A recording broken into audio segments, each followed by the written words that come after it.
నమస్కారం, welcome to Suman TV. నేను గీతాంజలి. కార్తీక మాసం ప్రతిరోజు విశేషమని అంటారు. అలాంటిది భద్రాచలంలో ఉన్నటువంటి గోవింద కల్పవృక్ష నారసింహశాలగ్రామ ఆశ్రమంలో ఈ కార్తీక మాసం ఎంతో విశేషంగా జరగబోతోందండి. చాలా మంది ఎప్పటి నుంచో వెళ్దాం అనుకుంటున్నామండి. ఏమైనా పుణ్యతిథులు పుణ్యమైన రోజులు ఉంటే వెళ్దాం అనుకునే వాళ్ళకి ఇది ఒక మంచి అవకాశం. అంటే కార్తీక మాసాన్ని శివకేశవులు ఇద్దరికీ ఇష్టమైనటువంటి మాసం అని చెప్తారు. మరి ఇక్కడ ఈ నరసింహస్వామి వారి క్షేత్రంలో శివయ్యకు కూడా ఆరాధన జరుగుతుంది అంటున్నారు. అది ఎలాగా మనందరం పాల్గొనొచ్చా? అసలు ఈ మాసంలో జరిగేటువంటి విశేష కార్యక్రమాలు ఏంటి తెలుసుకుందాం. మనతో పాటు ఉన్న ఆశ్రమ నిర్వాహకులు నృసింహ ఉపాసకులు డాక్టర్ కృష్ణ చైతన్య స్వామి గురువు గారు, వారితో మాట్లాడదాం. గురుగారు నమస్కారం అండి. నమస్కారం అమ్మా. కార్తీక మాసం ప్రతిరోజు విశేషమే. అవును. అయితే నాకు ఆశ్చర్యం అనిపించింది ఏంటంటే, స్వామివారికి ఎలాగో విశేషంగా మంగళవారం రోజు అభిషేకం అవి చేస్తారు, ప్రతిరోజు కార్యక్రమాలు ఉంటాయి. మళ్ళీ శివయ్య ఆరాధన కూడా చేస్తున్నారని విన్నాము. అంటే సాధారణంగా నృసింహ సేవా వాహిని అనేటువంటిది ఆధ్యాత్మిక సంస్థ. ఉభయ తెలుగు రాష్ట్రాల్లో అనేక రకాలైనటువంటి ఆధ్యాత్మిక కార్యక్రమాలు చేస్తున్నాయి. సనాతన ధర్మ ప్రచారం చేసి వివిధ రకాలైనటువంటి దేవతా మందిరాలు నిర్మాణం చేసిన తర్వాత వాళ్ళే పూజ చేసుకున్నటువంటి విధానాన్ని ఏర్పాటు చేస్తున్నాం. అందులో శివుడు కావచ్చు, దుర్గాదేవి కావచ్చు, ఆంజనేయ స్వామి కావచ్చు, రాముల వారు కావచ్చు, ఇలా వివిధ రకాలైనటువంటి ఆలయాలను నిర్మాణం చేస్తుంది నృసింహ సేవా వాహిని. అయితే సాంప్రదాయంలో వైష్ణవ సాంప్రదాయం ప్రకారంగా కల్పవృక్ష నరసింహస్వామి వారి ఆశ్రమంలో అది నిత్యారాధన అనేటువంటిది ఎప్పుడు జరుగుతుంది. అయితే సాధారణంగా మనకు శాస్త్రం ఏం చెప్పేది అంటే, మనకు పురాణాలు ఇవన్నీ కూడా కార్తీక మాసం అనగానే మనం కేవలం పరమశివుడికి సంబంధించినటువంటిది మాత్రమే అని అనుకుంటాం చాలామంది. నువ్వు పెట్టేటువంటి దీపం దగ్గర నుంచి చేసేటువంటి ఆరాధన వరకు కూడా కార్తీక దామోదరుడికి సంబంధించినటువంటిది జరుగుతుంది. దామోదరుడు ఎవరు? విష్ణువు. మీకు జరిగేటువంటి పండుగలన్నీ కూడా పూర్తి స్థాయిలో మనం ఎక్కడ తీసుకున్నా కూడా జరిగేటువంటి పండుగల్లో ప్రధానమైనటువంటిది కార్తీక శుద్ధ ఏకాదశి. చాలా విశేషంగా విష్ణు ఆరాధన చేస్తాం. క్షీరాబ్ది ద్వాదశి లక్ష్మీ ఆరాధన చేస్తాం. అంటే తులసి చెట్టుకి విశేషమైనటువంటి కళ్యాణం, ఉసిరి ఇవన్నీ చేస్తాం. కార్తీక పౌర్ణమి విశేషంగా చేస్తాం. అందులో నాగుల చవితి విశేషంగా చేస్తాం. నాగ పంచమి విశేషం. అంటే ఇవన్నీ పండుగలు కూడా విష్ణు సంబంధంగా దగ్గరగా ఉంటాయి. ఫస్ట్ పూర్తిగా కార్తీక దామోదరుడే అని చెప్తాం. అయితే ఇక్కడ భద్రాచలంలో మనం ఎందుకు చేస్తున్నాం ఇలాగా అంటే, సాధారణంగా అక్కడికి వచ్చి లేదా ఆ కార్యక్రమంలో పాల్గొనేటువంటి వాళ్ళు ఎవరికైనా కూడా అత్యంత విశేషమైనటువంటి ఫలితాన్ని ఒకటి వస్తుందమ్మా. ఎందుకయ్యా అంటే, సాధారణంగా మనకు గరిమెల్ల బాలకృష్ణ ప్రసాద్ గారు అని చెప్పి చాలా విశేషమైనటువంటి విద్వాంసులు వాళ్ళు కదంగా. వాళ్ళు ఒక పాటలో ఉంటుంది, హరిహరులకు ప్రియమైన కార్తీక మాసం అనే ఒక పాట ఉంటుందమ్మా. ఆ పాటలో అసలు కార్తీక మాసంలో ఏం చేయాలి అనేటువంటిది చాలా అత్యద్భుతంగా ఉంటుంది. ఏంటయ్యా అంటే, ప్రాతకాలంలో నదీ స్నానం ఫస్ట్ అయిన తర్వాత గోసేవ, అంటే గోవుకు పూజ చేయడం కావచ్చు, గోవును శుభ్రం చేయడం కావచ్చు, గో ఆరాధన చేయడం కావచ్చు, ఇది చాలా విశేషం.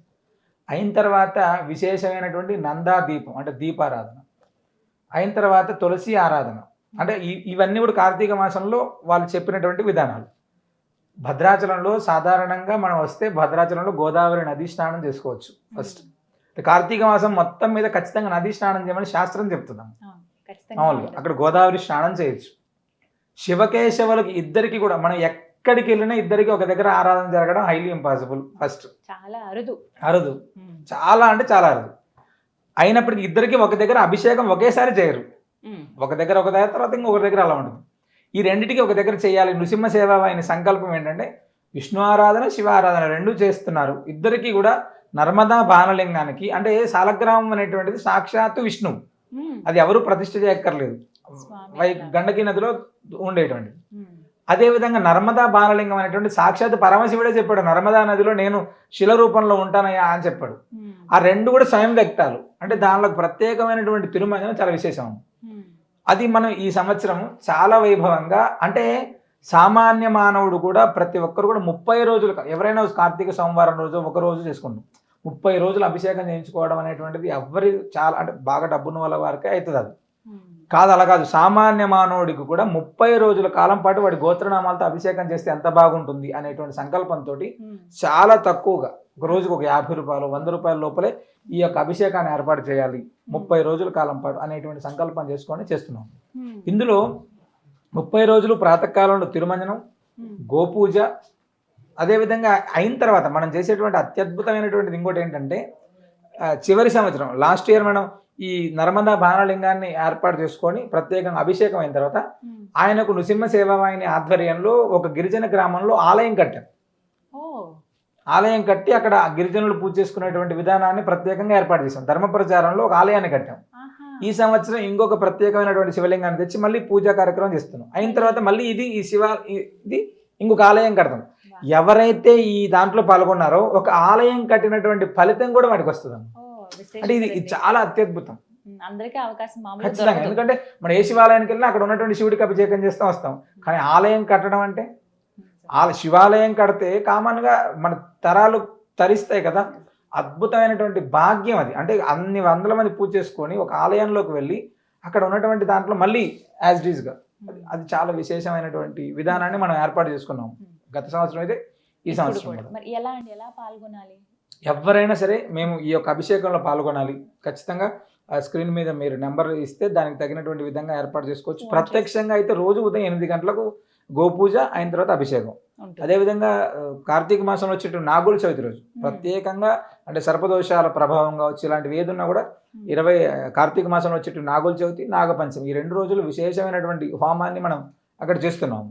అదేవిధంగా క్షీరాబ్ది ద్వాదశి అత్యద్భుతమైనటువంటి మహాలక్ష్మి ఆరాధన, అమ్మవారు క్షీరసాగరంలో ఆవిర్భవించినటువంటి శుభదినంలో ప్రత్యేకమైనటువంటి మహాలక్ష్మి హోమం, కార్తీక పౌర్ణమి నాడు విశేషమైనటువంటి మహారుద్ర హోమం, ఇవన్నీ అంటే విశేషమైనటువంటి కార్యక్రమాలన్నీ కూడా ఉన్నాయి.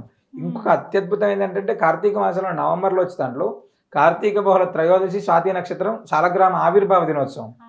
శాలగ్రామాన్ని మన ఆశ్రమం ఏర్పాటు చేసినటువంటి రోజు, భగవంతుడు ఇచ్చినటువంటి రోజు.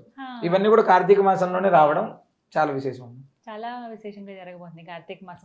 చాలా అద్భుతంగా. ఒకవేళ ఇప్పటివరకు రాని వాళ్ళందరూ ఈ మాసంలో వస్తే ఇంకా అద్భుతమైనటువంటి ఫలితాన్ని చూడొచ్చు.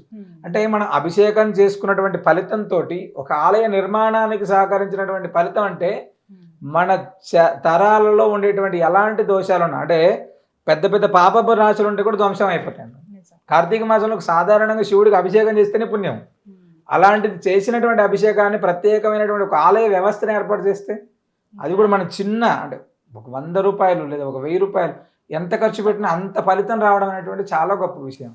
కానీ అవకాశం అందరికీ అందిస్తూ అవును ఎంతమంది అయినా రావచ్చు. ధన్యవాదాలు గురుగారు, చక్కగా వివరించారు. నమస్కారం. వింటున్నారు కదండి, కార్తీక మాసంలో శివయ్య ఆరాధన అభిషేకం చూస్తాం, అలాగే మాధవుడికి అభిషేకం కానీ ఆరాధనలు చేయటం, పూజలు అలంకరణలు ఇవన్నీ చూస్తాం. కానీ ఏకకాలంలో ఇద్దరికి అభిషేకం చేయటం, పూజలు చేయటం అనేది చాలా అరుదుగా చూస్తాం. అంటే ఒకే సన్నిధిలో విషయం మాట్లాడితే అలాంటిది మనకి భద్రాచలంలో ఉన్నటువంటి ఆశ్రమంలో ఎంతో విశేషంగా ఇరువురికి అభిషేకాలు పూజలు అవి జరగబోతున్నాయండి. అందులో మీరే పాల్గొనొచ్చు, ప్రత్యేకంగా లైవ్లో మీరు వీక్షించవచ్చు. అలా కన్నా కూడా ప్రత్యక్షంగా మీరు పాల్గొంటే ఇంకా బాగుంటుంది. లేదండి మా పేరు మీద ఈ మాసం అంతా కూడా జరిపించండి అన్నా కూడా ఆ అవకాశం కూడా ఉంది. నేను నెంబర్ ఇస్తాను, అలాగే అడ్రస్ కూడా అందిస్తాను.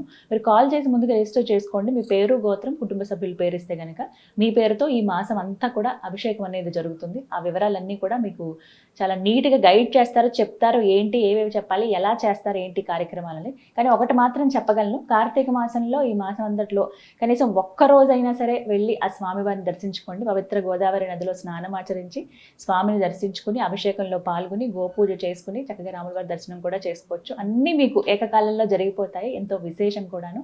ఆ స్వామి అనుగ్రహం మీపై ఎప్పుడు ఉండాలని ఈ కార్యక్రమంలో మీరు పాల్గొనేటువంటి మంచి మనసు అందించాలని మనస్ఫూర్తిగా కోరుకుంటున్నాను. నమస్కారం.